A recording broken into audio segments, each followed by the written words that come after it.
আমার পেছনে যে স্কোরবোর্ডটা দেখতে পাচ্ছেন সেখানে আজ শ্রীলঙ্কান ব্যাটারদের জয় জয়কার।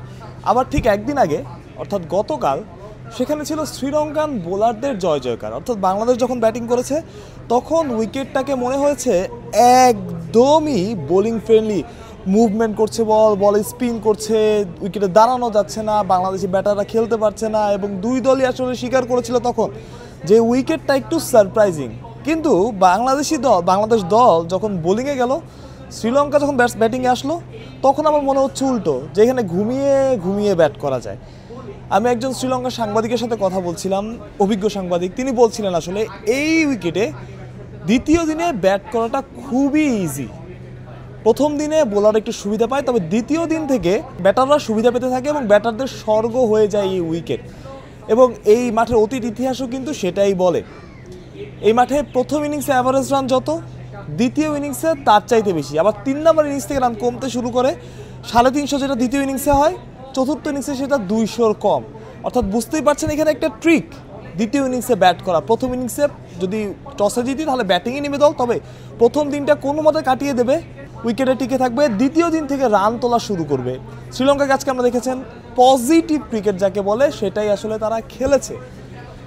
আর এটা ওইটা না, কাপড় ধোয়ার একটাই সলিউশন, চাকা অল ইন ওয়ান।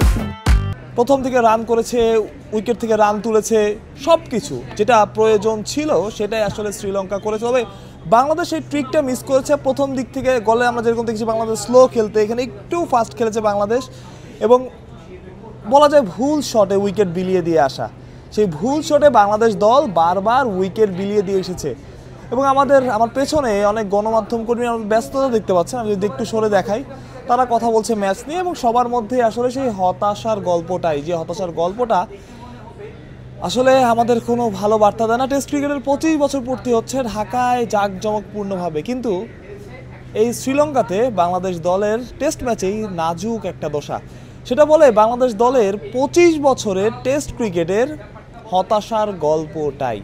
তবে যেটা বলছিলাম যে ট্রিকটা ছিল দ্বিতীয় ইনিংসে ব্যাট করা, দ্বিতীয় দিনে ব্যাট করা, সেই ট্রিকটা বাংলাদেশ মিস করেছে। প্রথম ইনিংসে প্রথম দিনে বাজে শট খেলতে খেলতে, অর্থাৎ একটা বাজে শট কিন্তু বাংলাদেশ দল খেলেনি, একটা প্লেয়ার বাজে শট খেলে আউট হয়নি, সবাই 20, 25, 30, 35 করে উইকেট বিলিয়ে দিয়ে এসেছে। অর্থাৎ সেট হয়েছে, তারপর উইকেট দিয়েছে এবং যেটা এক কথায় বাংলাদেশের ধৈর্য, টেম্পারমেন্টকে প্রশ্নের মুখে ফেলে। এবং আজকে যখন তাইজুল ইসলাম লাস্ট দিনে ব্যাট করছিলেন তখনও মনে হচ্ছিল উইকেট থেকে আসলে ব্যাটিং করাটা খুব বেশি কঠিন কিছু না, কিন্তু বাংলাদেশ দল এই সহজ কাজটাই কঠিন করেছে এবং ব্যাটিং উইকেটকে একদম বোলিং উইকেট বানিয়ে ফেলেছে। যেটা আমরা ছোটোবেলা থেকে দেখি যে যখন বাংলাদেশ দল ব্যাটিং করে তখন সেটা ব্যাটিং উইকেট থাকে, বোলিং উইকেট হয়ে থাকে, আর বাংলাদেশ দল যখন বোলিং করে সেটা তখন ব্যাটিং উইকেট হয়ে যায়।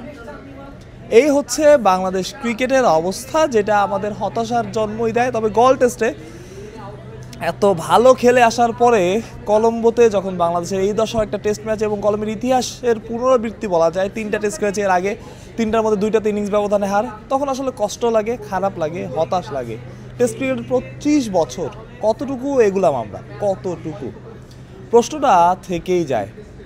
কলম্বো থেকে মাহরুজ প্রত্যয়, বিডি ক্রিক টাইম।